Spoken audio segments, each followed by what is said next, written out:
मित्रांनो, आपण म्हणतोय की आपल्या हुबळीच्या माळावर, काळशामध्ये किंवा पेंडूरमध्ये पूर्ण गवेरेडे हे भरवस्तीमध्ये येत आहेत. आता आपण फक्त विचारच करतोय, पण यामागचं मूळ कारण आहे ना, हे माझ्या मागे आहे.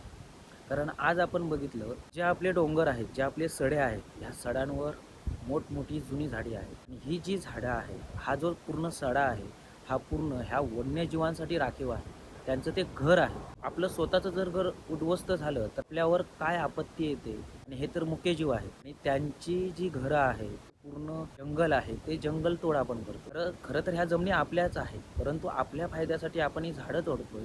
मग हे वन्यजीव जातील कुठे? ह्या रस्त्याने आपण वाहतूक करत असतो. पूर्वी जी घनदाट जंगलं होती ती आज आपल्याला कुठेच दिसत नाही. मग हे वन्यजीव करणार तरी काय? जरा विचार करायला पाहिजे.